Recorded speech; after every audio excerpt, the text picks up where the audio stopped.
It's the Lakes area's most wanted. We are cleaning up the criminals in our area and need your help. Have you seen any of these people? Christopher Scott Perot, age 30. He's 5 feet 10 inches tall, 150 pounds with green eyes and brown hair. He's wanted for gross misdemeanor, 3rd degree DWI. Dylan Keith Londo, age 24. He's 6 feet 1 inches tall, 270 pounds with brown eyes and black hair. He's wanted for misdemeanor violating a protection order.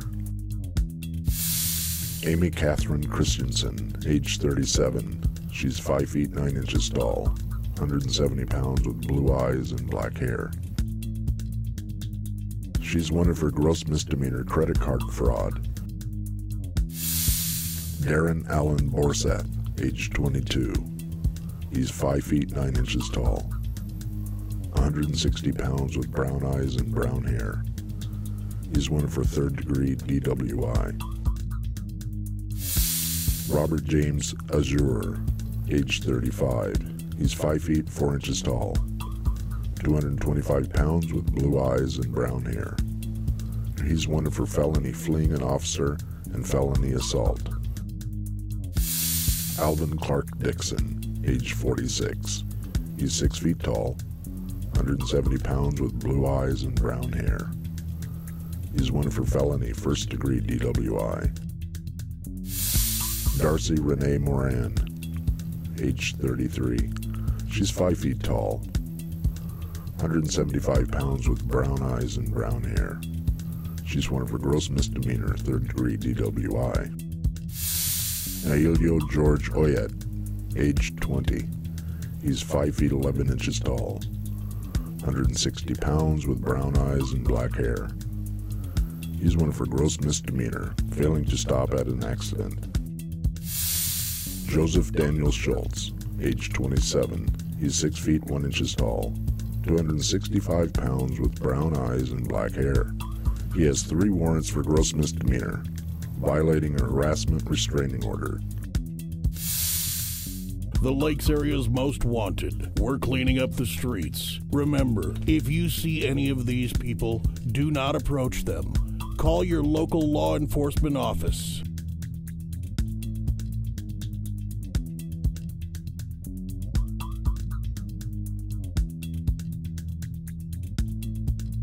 And now, a word from our area law enforcement. I'm Sergeant Chad Glander with the Detroit Lakes Police Department. I am currently assigned to the Investigative Division. And what I'm talking about today is non-sufficient fund checks or bad checks, and how those checks become issues in the law enforcement system. Basically what a non-sufficient fund check or NSF check is basically a person writes a check on their account and they don't have enough money to cover the check. So that check gets returned to the business or to the individual marked NSF for non-sufficient funds. And so how does a person go about getting their money out of that situation? The person who received the check can proceed with what's called a worthless check packet. Actually, it's a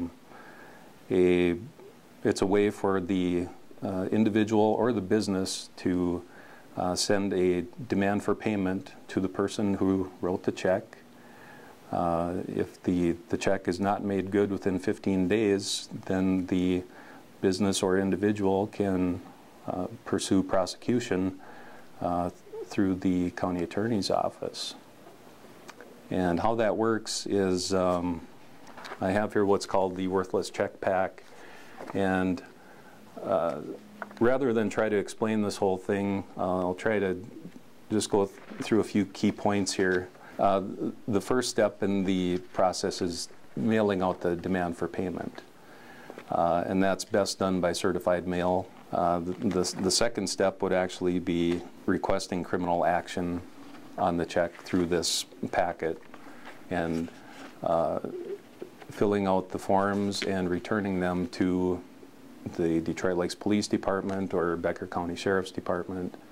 And that way, all this information can get put together into a case file and forwarded to a prosecutor for a criminal complaint. Probably the best chance of getting your money back is to go this route, and if the person's convicted of issuing the worthless check, the judge can impose restitution, and restitution is payments made to the court administrator by the convicted person. And once the funds are received with the court administrator, then the court administrator, they divvy out the restitution, the funds, or the payments to the business or individual, the victim. Thank you for watching the Lakes Area's Most Wanted.